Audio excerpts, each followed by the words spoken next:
with RJ Anusha. Radio city నువ్వు నేను ఓ సినిమాలో ఇవాల్టి సినిమా కోయి మిల్ గయా. ఈ సినిమాని డైరెక్ట్ చేసింది రాకేష్ రోషన్. సో ఈయనే మన హృతిక్ రోషన్ గారి తండ్రి. ఆల్సో ఈ సినిమాలో రేఖా, హృతిక్ రోషన్, ప్రీతి జింతా లీడ్ రోల్స్ ప్లే చేయడం జరిగింది.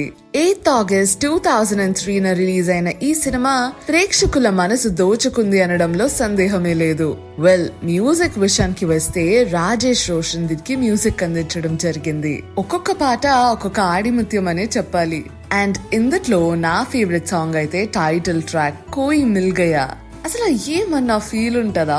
అదిరిపోద్ది చెప్పాలంటే. So first initially Rakesh Roshan వాళ్ళ కొడుకు అయినటువంటి హృతిక్ రోషన్ తో కహో నా ప్యార్ హే అండ్ 2000 లో చేసినాక మంచి రొమాంటిక్ కాన్సెప్ట్ లో ఇంకొక ఫిల్మ్ తీయాలనుకున్నారు. And then he comes in 2001 with this film అన్నమాట. రెండో ఐఫా అవార్డ్స్ లో ఆయన రెండో సినిమా వాళ్ళ కొడుకుతో తీస్తున్నట్టు అనౌన్స్ చేశారు.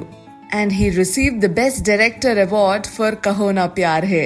ఆ టైంలో ఈ ఫిల్మ్ బడ్జెట్ 35 కోట్లు. అండ్ ఈ సినిమానైతే ఒక ట్యాగ్ లైన్ తో ప్రమోట్ చేయడం జరిగింది, that you are not alone అని. చాలా మంది పేరెంట్స్ ని అట్లానే కిడ్స్ ని టచ్ చేసిన ఫిల్మ్ అని చెప్పాలి. ఎన్నో అవార్డులు వచ్చాయి. 3 national film awards which includes best film on other social issues అన్న ఇది కూడా వచ్చింది.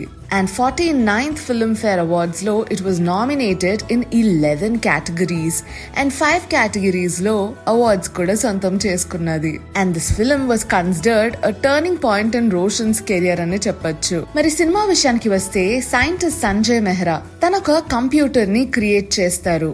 ఎక్కడైతే ఓం అనే పర్సన్ ని స్పేస్ లోకి పంపుతారు ఒక ఆశతో to attract extra terrestrial life. మొత్తానికి ఒక ఫైనల్ రెస్పాన్స్ మనకి వచ్చింది అనుకునే టైంలో మొత్తం సైంటిస్ట్ కమ్యూనిటీ అంతా కూడా దీనికి అగేన్స్ట్ అవుతారు. సంజయ్ ఇంటికి వెళ్తున్న దారిలో సడన్ గా ఒక ఏలియన్ స్పేస్ క్రాఫ్ట్ ఆయన కంటపడుతుంది. దీంతో డిస్ట్రాక్ట్ అయిపోయిన సంజయ్ తను నడుపుతున్న కార్ ని యాక్సిడెంట్ చేస్తారు. అఫ్ కోర్స్ ఆయన అక్కడ చనిపోతారు. అండ్ వాళ్ళ ప్రెగ్నెంట్ వైఫ్ అండ్ ఆమె కడుపులో ఉండే ఆయన కొడుకు Rohit is Born with a development disability.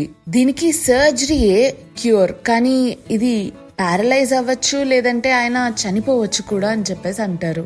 వాళ్ళ కొడుకుని వదులుకోలేక సోనియా అతను ఒక చిన్న టౌన్ లో పెంచుతుంది. ఎన్నో సంవత్సరాల తర్వాత ఒక యంగ్ ఉమెన్ నిషా మల్హోత్రా ఆ టౌన్ కి వస్తుంది. ఫస్ట్ లో రోహిత్ ని చూసి చాలా చిరాకు పడుతుంది because of his childish practical jokes and అది కూడా తనపై వేస్తూ ఉంటాడు.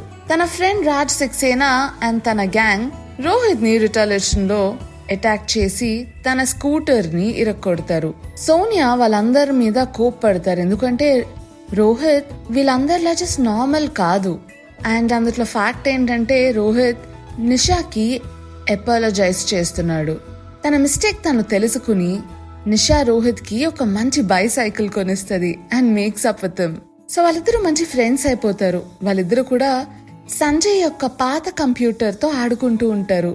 అండ్ అనుకోకుండా స్పేస్ కి సిగ్నల్స్ పంపిస్తారు. ఒక ఎక్స్ట్రా టెరెస్ట్రియల్ స్పేస్ క్రాఫ్ట్ వస్తుంది. ఒక power outrage in the town మొత్తం క్రియేట్ అవుతుంది. అండ్ ఆ షిప్ అనుకోకుండా ఒక గ్రూప్ మెంబర్ ని వదిలేసి వెళ్ళిపోతుంది. రోహిత్, సోనియా, నిషా ఇంకా రోహిత్ యొక్క యంగెస్ట్ ఫ్రెండ్ ఒక అబ్బాయి ఉంటాడు, చిన్నోడు. వీళ్ళందరూ ఏలియన్ ని చూస్తారు, మంచి ఫ్రెండ్స్ చేసేసుకుంటారు. అండ్ తనకి జాదు అనే పేరు కూడా పెట్టేస్తారు. తర్వాత తెలుస్తుంది తనకున్న టెలికెనెటిక్ ఎబిలిటీస్ ఏంటి అని చెప్పేసి. And they derive from sunlight అన్నట్టు. ఇప్పుడు ఏలియన్ వచ్చేసాడు, బానే ఉంది. తర్వాత సంగతి ఏంటి? మళ్ళీ ఆ ఏలియన్ ని తిరిగి ఆ స్పేస్ క్రాఫ్ట్ లో పంపించడానికి ప్రయత్నిస్తారా?